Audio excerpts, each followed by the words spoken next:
Hey, Dr. K, it's Jessica Pollard. I do not have a patient today, so I'm going to be talking through the vital signs competency. I'm going to try to be as detailed as possible and just act as though I have a patient, and then make sure that I say what I would be doing, where I would be touching, what I'd be looking for, how they would need to be positioned, and things like that. So I'll go ahead and get started. Hello, Mr. Doe. How are you doing today? Great. My name is Jessica, and I am an occupational therapy student with the University of St. Augustine, and I've been asked to come take your vitals today. Can I get your name and date of birth, please, first? Great, thank you. I've got the right person. I'm going to go ahead and sanitize, because in order to take your vitals, I will need to put my hands on you to put the blood pressure cuff on and listen to your heart and also take your pulse. There's a couple other ways that we could do this. I have a digital machine that would do it, but this way is a bit more accurate and really lets us know how you're handling movement in bed. So do I have your permission to go ahead and start that? Great, okay, thank you. All right, so first what I'm going to do, I've got my stethoscope, I have my blood pressure cuff and my pump and sphygmometer. I would want to get the blood pressure cuff lined up with the patient's brachial artery in their arm.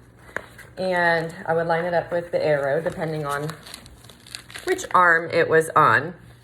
And I would make sure that my stethoscope was adjusted for myself, for my own ears, and that it was angled forward.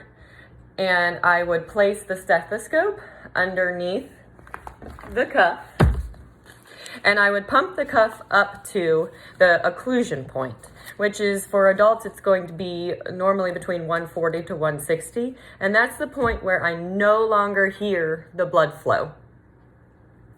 After I get to that point, I'm going to stop pumping because I don't want to overpump and hurt the patient's arm. And then I'm going to very slowly release the air pressure out of the cuff. As I'm doing that, I'm listening for what's called the crock-off sounds. The first one that I am going to be hearing is going to be my systolic number. So that's going to be my number on the top. And I'm going to watch the needle jump at the same time that I'm listening. And when I watch the needle, when I hear that first sound, that first needle jump is going to be the number I would record.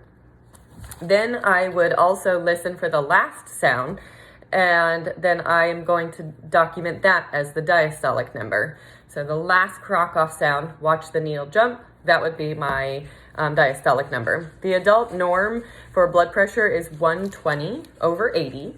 And so I would make sure to report that to the patient. They would need to be seated upright, sitting still, not talking, legs not crossed, feet on the floor while we were doing that. And I would report to them what their blood pressure was. While we were doing that, I would also, when I'm finished, want to take their respiration rate by watching them breathe, and also get their pulse. I would want to use 2 fingers to feel their arm and feel the radial pulse. You have to press just a little bit, not too hard. You'd let them know what you're doing, and I would use the 30-second method. So I would sit and count for 30 seconds and listen to how many, or feel how many beats I felt during that time. And then I would document what I counted times 2. While I was taking that, I would continue to stay there and just let them think that I was continuing to take their pulse, but I would be watching their breathing. And I, again, would do that 30-second method and then multiply by 2. The average pulse rate for adults is 60 to 100. Anything below 60 is considered bradycardia, and above 100 is considered tachycardia. For respiration rates, the average is 12 to 18 breaths per minute. Anything more than that, they may be hyperventilating, or if less, they may not be breathing enough. So it's very important to pay attention to your patient's breathing while you're taking your vitals and having that conversation with them. The last thing I would need to do, and I don't have a pulse ox, but I would put a pulse ox on the patient's finger, and I would make sure to get their pulse ox saturation. The average is 95 to 100, which is where we consider that the person is getting enough oxygen and they're able to participate in activity or therapy. So it's really important to get that measurement whenever we are taking vitals with our patient.